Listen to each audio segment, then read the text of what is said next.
Surah Al-Qasas, the accounts. This surah is Meccan, containing 9 sections and 88 verses. بسم الله الرحمن الرحيم. In the name of Allah, the infinitely gracious, the most merciful.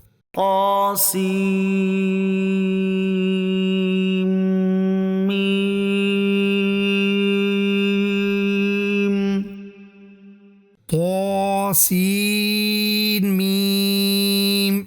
تلك آيات الكتاب المبين. These are verses of the illuminating book. نتلو عليك من نبأ موسى وفرعون بالحق لقوم يؤمنون. We recite to you the account of Musa and Pharaoh with truth for the people of faith. إن فرعون علا في الأرض وجعل أهلها شيعا يستضعف طائفة منهم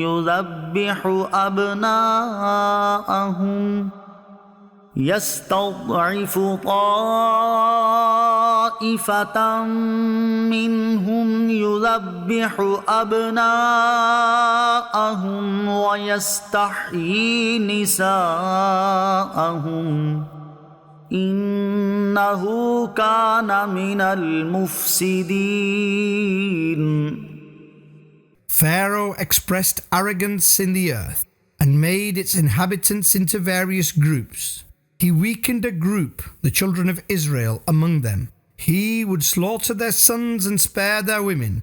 He was among those who spread corruption. ونريد أن نمن على الذين استضعفوا في الأرض ونجعلهم أئمة ونجعلهم الوارثين.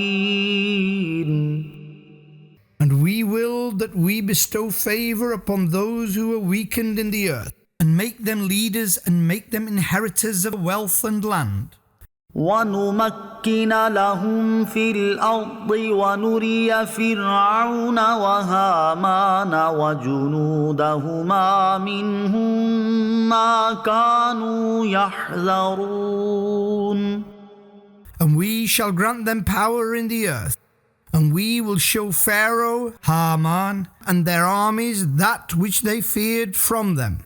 وأوحينا إلى أم موسى أن أرضعيه فإذا خفت عليه فألقيه في اليم ولا تخافي ولا تحزني إنا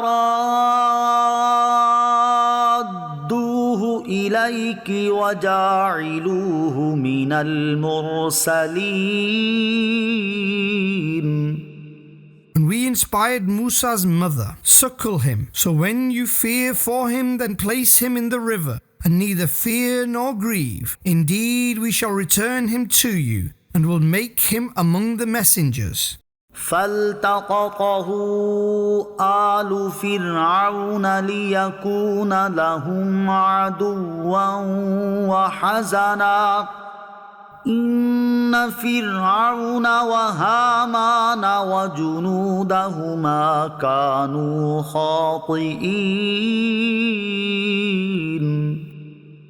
So the family of Pharaoh picked him up that he might become an enemy and grief for them. Certainly, Pharaoh, Haman, and their armies were wrongdoers. وقالت امرأة فرعون قرة عين لي ولك لا تقتلوه عسى أن ينفعنا أو نتخذه ولدا وهم لا يشعرون. The wife of Pharaoh said, "This child is a pleasure to the eye for me and you. Do not kill him. Perhaps he will benefit us, or we can adopt him as a son, and they did not perceive. وأصبح فؤاد أم موسى فارغا إن كادت لتبدي به لولا أن ربطنا على قلبها لتكون من المؤمنين. And by morning, the heart of Musa's mother became restless. It was near that she would have revealed him had we not strengthened her heart, that she may remain among those who were certain of our promise. وقالت لأخته قصيه فبصرت به عن جنب وهم لا يشعرون. And his mother said to his sister, "Follow him." So she, i.e. his sister, watched him from afar while they, i.e. the people of Pharaoh, did not perceive. وحرمنا عليه المراضع من قبل فقالت هل أدلكم على أهل بيت يكفلونه لكم وهم له ناصحون. And we had already forbidden the foster mothers for him. So she, i.e. his sister, said, "Shall I guide you to a household that may raise him for you, and they are also caring towards him?" فرددناه إلى أمه كي تقر عينها ولا تحزن ولتعلم أن وعد الله حق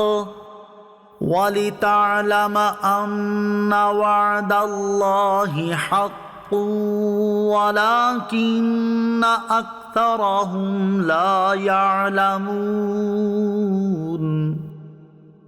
So we returned him to his mother that she might be comforted, and she does not grieve, and she may come to know that indeed the promise of Allah is true. However, most of them do not know. ولما بلغ أشده واستوى آتيناه حكما وعلما وكذلك نجزي المحسنين. And when Musa reached his youth and came of age, we endowed him with wisdom and knowledge, and thus we recompense the righteous.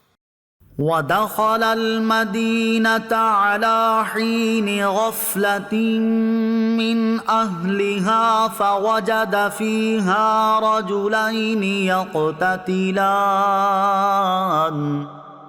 هذا من شيعته وهذا من عدوه فاستغاثه الذي من شيعته على الذي من عدوه فوكزه موسى فقضى عليه قال هذا من عمل الشيطان إنه عدو مضل مبين.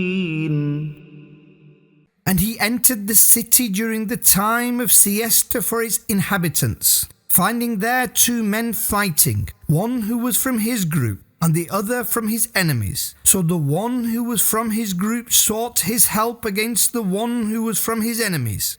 Musa struck him with his fist and finished him. He said, "This is from the work of Satan. He is an open, misguiding enemy." قال رب إني ظلمت نفسي فاغفر لي فغفر له إنه هو الغفور الرحيم. He said, "O my Lord, I have wronged myself, so forgive me." Then he, Allah, forgave him. He is the most forgiving, the most merciful. قال رب بما أنعمت علي فلن أكون ظهيرا للمجرمين. He said, O my Lord, by the favor that you have bestowed upon me, I shall never be a helper for the wrongdoers. فأصبح في المدينة خائفا يترقب فإذا الذي استنصره بالأمس يستصرخه قال له موسى إنك لغوي مبين. So he spent the morning in the city waiting in fear. Then suddenly he saw the one who had sought help from him the day before calling out to him for help. Musa said to him, Indeed you are an open transgressor. فلما أن أراد أن يبطش بالذي هو عدو لهما قال يا موسى أتريد أن تقتلني كما قتلت نفسا بالأمس إن تريد إلا أن تكون جبارا في الأرض وما تريد أن تكون من المصلحين. So when he intended to seize the one who was an enemy to both of them, he, the Israelite, said, O Musa, do you intend to kill me just as you killed a man yesterday? You only desire to become an aggressor in the earth, and you do not desire to be among the reformers. وجاء رجل من أقصى المدينة يسعى قال يا موسى إن الملأ يأتمرون بك ليقتلوك فاخرج إني لك من الناصحين. And a man came running from the furthest part of the city. He said, O Musa, the courtiers are consulting one another about you, that they should kill you, so leave at once. Indeed, I am among those who care for you. فخرج منها خائفا يترقب قال رب نجني من القوم الظالمين. So he departed from it, i.e., the city, in fear, waiting. He said, O my Lord, grant me salvation from the oppressive people. ولما توجه تلقاء مدين قال عسى ربي أن يهديني سواء السبيل. And when he turned his face towards Midian, he said, Soon my Lord will show me the straight path. ولما ورد ماء مدين وجد عليه أمة من الناس يسقون ووجد من دونهم امرأتين تذودان قال ما خطبكما قالتا لا نسقي حتى يصدر الرعاء وأبونا شيخ كبير. And when he approached the water of Midian, he found a group of people there watering their animals. Apart from them, he found two women who were restraining their animals. He said, What is the matter with you? They said, We do not water our animals until the shepherds take their animals back, and our father is a very old man. فسقى لهما ثم تولى إلى الظل فقال رب إني لما أنزلت إلي من خير فقير.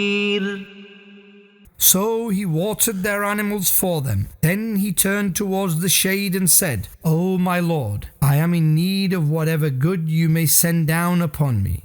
فجاءته إحداهما تمشي على استحياء قالت إن أبي يدعوك ليجزيك أجر ما سقيت لنا فلما جاءه وقص عليه القصص قال لا تخف نجوت من القوم الظالمين. So one of the two women approached Musa bashfully and said, "My father calls you, that he may recompense you with reward for having watered our animals for us." So when he came to him and related his account to him, he said, "Do not fear, you have attained salvation from the oppressors." قالت إحداهما يا أبت استأجره إن خير من استأجرت القوي الأمين. One of the two women said, "O my father, seek his service. The best one you can hire is the strong, the trustworthy." قال إني أريد أن أنكحك إحدى ابنتي هاتين على أن تأجرني 8 حجج فإن أتممت 10 فمن عندك وما أريد أن أشق عليك ستجدني إن شاء الله من الصالحين. He, the father, said, "Indeed, I intend to give one of my 2 daughters to you in marriage on condition, i.e. mahar, that you work for me for 8 years. Then if you complete 10 years, i.e. this addition will be from you. And I do not want to burden you. If Allah wills, you will find me to be among the righteous." قال ذلك بيني وبينك أيما الأجلين قضيت فلا عدوان علي والله على ما نقول وكيل. He, Musa, said, "This i.e. agreement is between me and you, whichever of the 2 durations I complete, so I will not be obliged thereafter. And Allah is a guardian over what we are saying." فلما قضى موسى الأجل وسار بأهله آنس من جانب الطور نارا قال لأهلهم كثوا إني آنست نارا لعلي آتيكم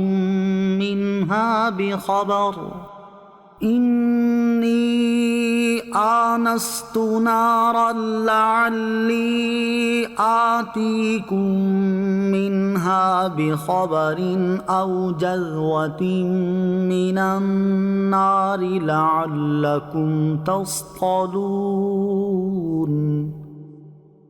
When Musa completed the duration and set off with his wife, he noticed a fire towards Mount Sinai. He said to his wife, "Stay here. I have seen a fire. Perhaps I can bring to you news from it, or a firebrand, that you may obtain heat." فلما أتاها نودي من شاطئ الوادي الأيمن في البقعة المباركة من الشجرة أن يا موسى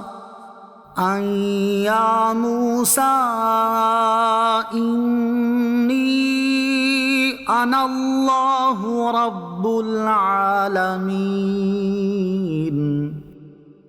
When he came to it, he was called from the far right of the valley in the sacred land, from the tree, "O Musa, indeed I am Allah, Lord of all the worlds." وأن ألق عصاك فلما رآها تهتز كأنها جان وولى مدبرا ولم يعقب يا موسى أقبل ولا تخف إنك من الآمنين.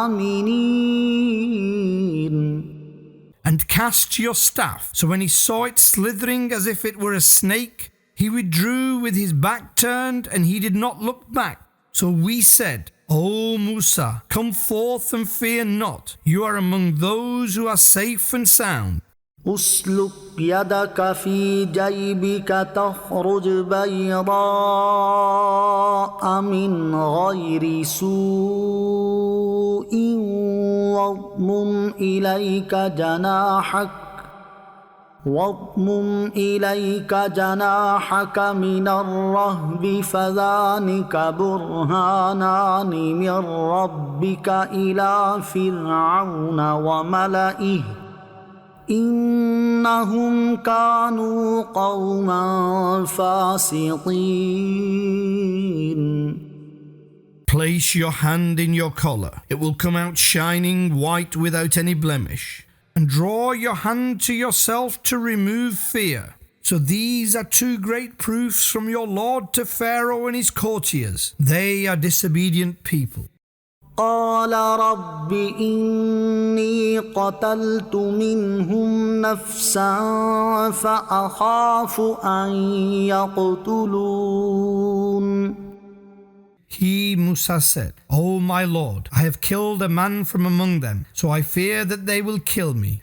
وأخي هارون هو أفصح مني لسانا فأرسله معي يرد أن يصدقني إني أخاف أن يكذبون. And my brother Harun, he is more eloquent than me in speech. So make him a messenger to help me that he may confirm me. I fear that they will deny me. قال سنشد عضدك بأخيك ونجعل لكما سلطانا فلا يصلون إليكما بآياتنا أنتما ومن اتبعكما الغالبون. He, Allah, said, We will soon strengthen your arm through your brother, and we will grant both of you supremacy so they will do you no harm due to our signs. Both of you and those who follow you will be predominant. فلما جاءهم موسى بآياتنا بينات قالوا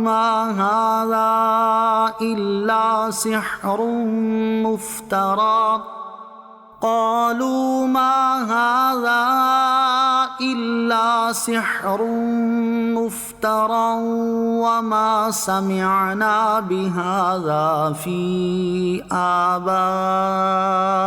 الأولين. So when Musa came to them with our clear signs, they said, This is only fabricated sorcery, and we did not hear of this from our forefathers. وقال موسى ربي أعلم بمن جاء بالهدى من عنده ومن تكون له عاقبة الدار إنه لا يفلح الظالمون. And Musa said, My Lord knows best he who brings guidance from his court, and for whom there will be the good outcome of the abode in the hereafter. Indeed, oppressors will not succeed. وقال فرعون يا أيها الملأ ما علمت لكم من إله غيري فأوقد لي يا هامان على الطين فاجعل لي صرحا لعلي أطلع إلى إله موسى وإني لأظنه من الكاذبين. Pharaoh said, O courtiers, I do not know of any God other than me for you. Haman, ignite a fire for me upon clay, then make for me a towering palace.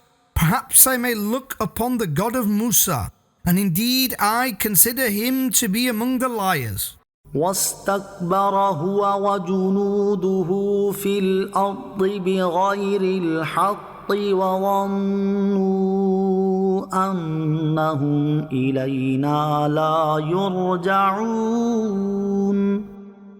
And he and his army resorted to arrogance in the earth unjustly, and they thought that they will not be returned to us.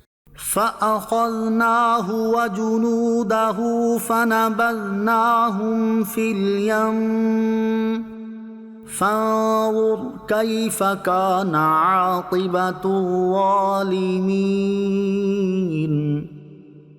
So we seized him and his army, then cast them into the river.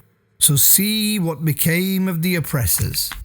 وجعلناهم أئمة يدعون إلى النار ويوم القيامة لا ينصرون. And we made them leaders calling towards the fire, and on the day of judgment they will not be helped. وأتبعناهم في هذه الدنيا لعنة ويوم القيامة هم من المقبوحين. And we caused a curse to pursue them in this world, and on the day of judgment they will be among those who are in a terrible state. ولقد آتينا موسى الكتاب من بعد ما أهلكنا القرون الأولى بصائر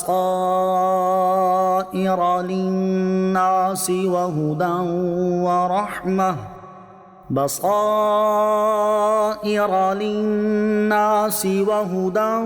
ورحمة لعلهم يتذكرون. And we certainly granted Musa the book after we had destroyed the previous nations, sources of insight for people and guidance and mercy that they may attain advice. وما كنت بجانب الغربي إذ قضينا إلى موسى الأمر وما كنت من الشاهدين. And you were not at the western side of Mount Sinai when we decreed the command to Musa, and you were not among those who were present. ولكننا أنشأنا قرونا فتطاول عليهم العمر وما كنت ثاويا في أهل مدين تتلو عليهم آياتنا ولكننا كنا مرسلين. However, we created many nations so their lives became long, and you were not residing among the people of Midian, reciting our verses to them. However, we send messengers.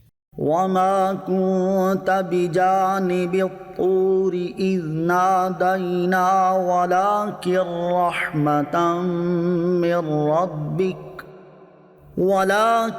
رحمة من ربك لتنذر قوما ما أتاهم من نذير من قبلك لعلهم يتذكرون.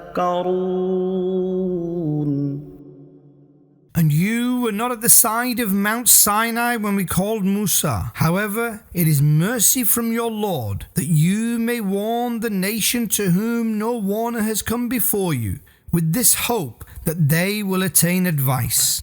ولولا أن تصيبهم مصيبة بما قدمت أيديهم فيقولوا ربنا لولا أرسلت إلينا رسولا فنتبع آياتك فيقولوا ربنا لولا أرسلت إلينا رسولا فنتبع آياتك ونكون من المؤمنين. And we sent you to them lest a calamity of hellfire should befall them due to what their hands sent forth. And they say, why did you not send a messenger to us, that we may have followed your verses and been among the people of faith? فلما جاءهم الحق من عندنا قالوا لولا أوتي مثل ما أوتي موسى أولم يكفروا بما أوتي موسى من قبل قالوا سحران تظاهرا وقالوا إنا بكل كافرون. So when the truth came to them from our court, they said, why was this prophet not granted the like of that which was granted to Musa? Did they not disbelieve in what was given to Musa previously? They said, two kinds of sorcery, supporting each other. They said, indeed we deny them all. قل فأتوا بكتاب من عند الله هو أهدى منهما أتبعه إن كنتم صادقين. Say, bring forth a book from the court of Allah which is better in guidance than both of them if you are truthful. I will follow it. فإن لم يستجيبوا لك فاعلم أنما يتبعون أهواءهم ومن أضل ممن اتبع هواه بغير هدى من الله إن الله لا يهدي القوم الظالمين. So if they do not accept your proposal, then know that they are only following their desires. And who is more misguided than he who followed his desire without guidance from Allah? Surely Allah does not guide oppressive people. وَلَقَدْ وَصَّلْنَا لَهُمُ الْقَوْلَ لَعَلَّهُمْ يَتَذَكَّرُونَ. And we certainly sent the word to them continuously that they may accept advice. الَّذِينَ آتَيْنَاهُمُ الْكِتَابَ مِنْ قَبْلِهِ هُمْ بِهِ يُؤْمِنُونَ. Those to whom we gave the book before it, the Quran, they believe in it. وَإِذَا يُتْلَى عَلَيْهِمْ قَالُوا آمَنَّا بِهِ إِنَّهُ الْحَقُّ مِنْ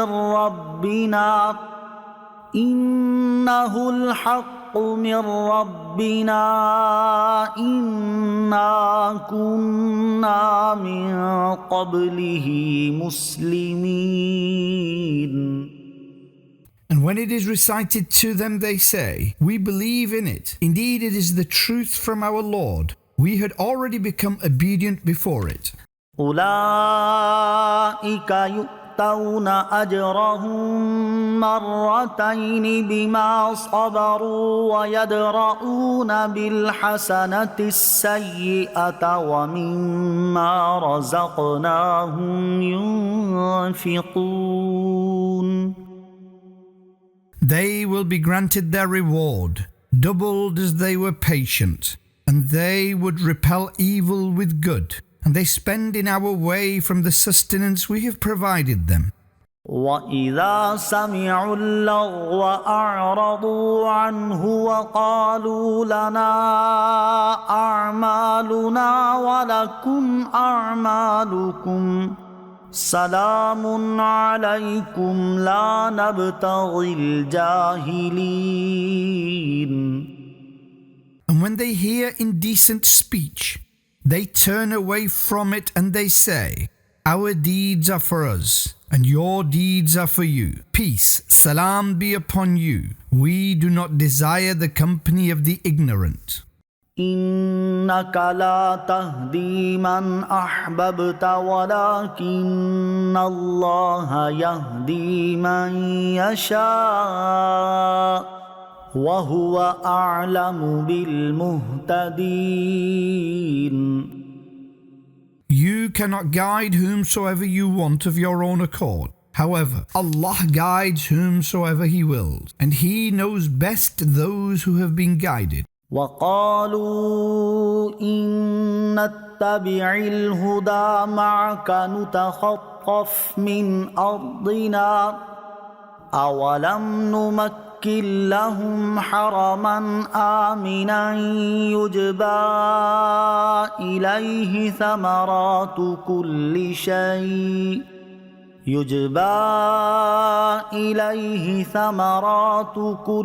شيء رزقا من لدنا ولكن أكثرهم لا يعلمون. And they say, If we follow guidance with you, we shall be banished from this land. Did we not give them residence in the peaceful sacred land, i.e. Mecca, to which fruits of all things are brought as sustenance from us? However, most of them do not know. وكم أهلكنا من قرية بطرت معيشتها فتلك مساكنهم لم تسكن من بعدهم إلا قليلا وكنا نحن الوارثين. And how many cities have we destroyed that were arrogant in their enjoyment? So these are their abodes. No residence has been taken therein after them but little, and we are the inheritors. وما كان ربك مهلك القرى حتى يبعث في أمها رسولا يتلو عليهم آياتنا وما كنا مهلك القرى إلا وأهلها ظالمون. And it is not the way of your Lord to destroy cities until He sends a messenger to their central city who recites our verses to them. And we do not destroy cities except when their inhabitants are oppressors. وما أوتيتم من شيء فمتاع الحياة الدنيا وزينتها وما عند الله خير وأبقى أفلا تعقلون. And O people, that which you are granted from anything is the provision of the worldly life and its adornment, and that which is with Allah is better and more lasting. Do you not understand? أفمن وعدناه وعدا حسنا فهو لاقيه كمن متعناه متاع الحياة الدنيا ثم هو يوم القيامة من المحضرين. So is he to whom we have promised a good promise, which he will receive, like him whom we have granted only provision of worldly life to take benefit from? Then he will be from those who are presented after being seized on the day of judgment. ويوم يناديهم فيقول أين شركائي الذين كنتم تزعمون. And remember the day he will call them. So he will say, where are those partners of mine whom you used to consider equals? قال الذين حق عليهم القول ربنا هؤلاء الذين أغويناهم كما غوينا تبرأنا إليك ما كانوا إيانا يعبدون. Those against whom the word has been established will say, O our Lord, these are the very people we led astray. We led them astray just as we went astray. We disaffiliate and return to you. They were not worshipping us. وقيل ادعوا شركاءكم فدعوهم فلم يستجيبوا لهم ورأوا العذاب لو أنهم كانوا يهتدون. And it will be said, call upon your associate gods. So they will call them, but they will not answer them. And they will see the punishment, if only they had attained guidance. ويوم يناديهم فيقول ماذا أجبتم المرسلين. And the day he will call them, so he will say, O people, what answer did you give to the messengers? فعميت عليهم الأنباء يومئذ فهم لا يتساءلون.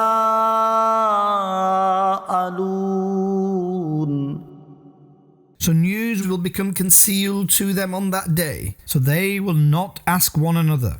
فأما من تاب وآمن وعمل صالحا فعسى أن يكون من المفلحين.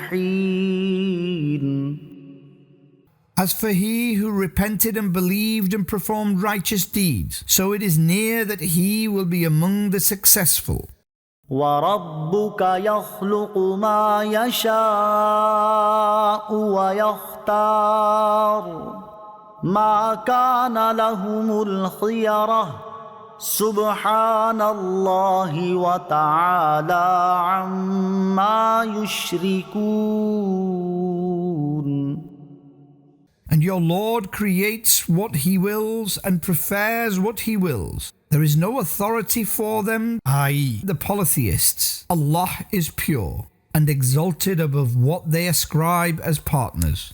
وَرَبُّكَ يَعْلَمُ مَا تُكِنُّ صُدُورُهُمْ وَمَا يُعْلِنُونَ. And your Lord knows what their hearts conceal and what they reveal. وهو الله لا إله إلا هو له الحمد في الأولى والآخرة وله الحكم وإليه ترجعون. And he is Allah. There is no God except him. All praise in this world and the hereafter is for him alone. And the command is for him alone, and to him alone you will be returned. قل أرأيتم إن جعل الله عليكم الليل سرمدا إلى يوم القيامة من إله غير الله يأتيكم بضياء أفلا تسمعون. Say, consider if Allah makes it night over you permanently until the day of judgment. Which God other than Allah will bring light to you? Do you not listen? قل أرأيتم إن جعل الله عليكم النهار سرمدا إلى يوم القيامة من إله غير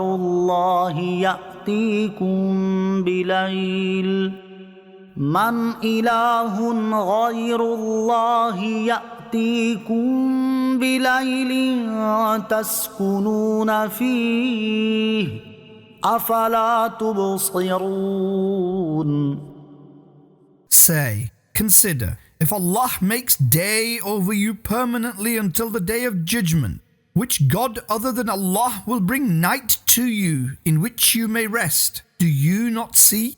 ومن رحمته جعل لكم الليل والنهار لتسكنوا فيه ولتبتغوا من فضله ولعلكم تشكرون. And from His mercy He has made the night and the day for you, that you may rest therein and seek His grace respectively, and that you may express gratitude. ويوم يناديهم فيقول أين شركائي الذين كنتم تزعمون. And remember the day He shall call them, so He will say, where are those partners of mine whom you used to consider equals? ونزعنا من كل أمة شهيدا فقلنا هاتوا برهانكم فعلموا أن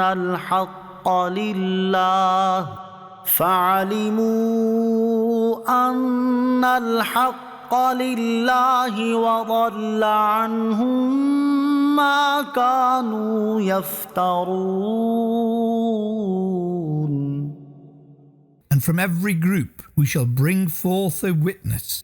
Then we will say, bring forth your evidence, so they will come to know that the truth is for Allah, and what they fabricated will disappear from them. إن قارون كان من قوم موسى فبغى عليهم وآتيناه من الكنوز ما إن مفاتحه لتنوء بالعصبة أولي القوة إذ قال له قومه لا تفرح إن الله لا يحب الفرحين. Indeed, Qarun was from the nation of Musa. Then he transgressed against them, and we had granted him so much treasure that its keys were certainly burdensome for a group of strong individuals. When his nation said to him, do not be vain, Allah does not like the conceited. وابتغ فيما آتاك الله الدار الآخرة ولا تنس نصيبك من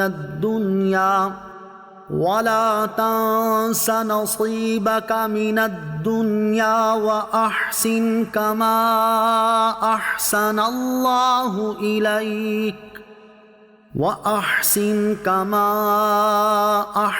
الله إليك ولا تبغ الفساد في الأرض إن الله لا يحب المفسدين.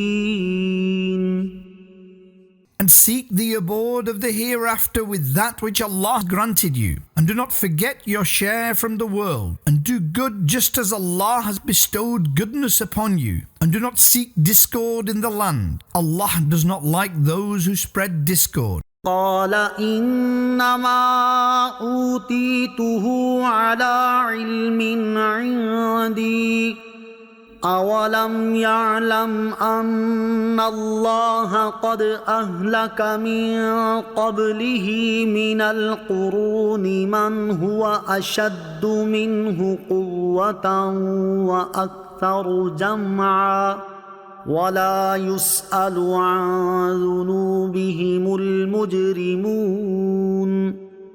He, Qarun, said, "This was given to me due to knowledge which I possess. So does he not know that Allah has destroyed nations before him who were stronger than him and had amassed more? And the evildoers are not questioned about their sins." فخرج على قومه في زينته قال الذين يريدون الحياة الدنيا يا ليت لنا مثل ما أوتي قارون إنه لذو حظ عظيم. So he came forth to his nation in his adornment. So those who desired the life of this world said, "Alas, would that we were granted the same as Qarun was granted. Indeed, he is a possessor of great fortune." وقال الذين أوتوا العلم ويلكم ثواب الله خير لمن آمن وعمل صالحا ولا يلقاها إلا الصابرون. And those who were granted knowledge said, "Destruction for you! The reward of Allah is better for the one who believes and performs righteous deeds, and this will only be given to the patient." فخسفنا به وبداره الأرض فما كان له من فئة ينصرونه من دون الله وما كان من المنتصرين. So we caused him and his house to sink into the earth. So he had no group to help him against Allah, and he could not help himself. وأصبح الذين تمنوا مكانه بالأمس يقولون ويك أن الله يبسط الرزق لمن يشاء من عباده ويقدر لولا أمن الله علينا لخسف بنا ويكأنه لا يفلح الكافرون. And those who coveted his position yesterday began to say, "It is strange that Allah increases sustenance for whomsoever He wills from His people, and He lessens too. Had Allah not bestowed favour upon us, He would certainly have caused us to sink into the earth too. It is strange that the disbelievers do not succeed." تلك الدار الآخرة نجعلها للذين لا يريدون علوا في الأرض ولا فسادا والعاقبة للمتقين. This abode of the hereafter we create for those who neither seek supremacy in the earth nor discord, and the good outcome is only for the pious. من جاء بالحسنة فله خير منها ومن جاء بالسيئة فلا يجزى الذين عملوا السيئات إلا ما كانوا يعملون. Whosoever brings a good deed, then for him there is something better than it. And whosoever brings an evil deed, then those who commit evil will only be recompensed according to what they used to do. إن الذي فرض عليك القرآن لرادك إلى معاد قل ربي أعلم من جاء بالهدى ومن هو في ضلال مبين. Indeed, He who has made the Quran compulsory for you, He will certainly bring you to the place of return. Say, "My Lord knows best the one who has brought guidance and the one who is in clear misguidance."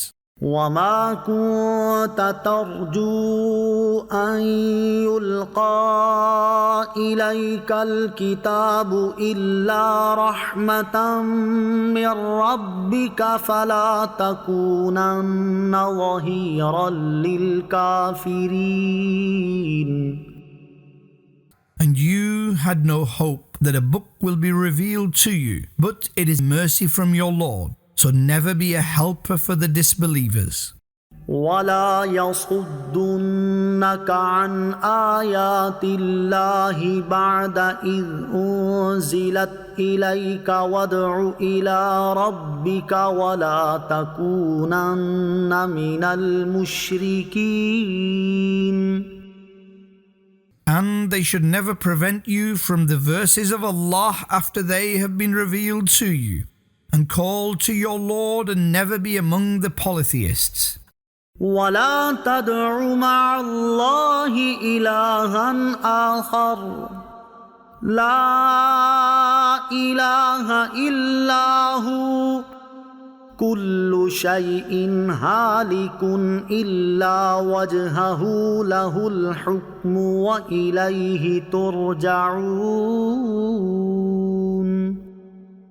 And do not worshipfully invoke a God alongside Allah. There is no God except Him, and everything is mortal except His existence. And the command is for Him alone, and to Him alone you will be returned.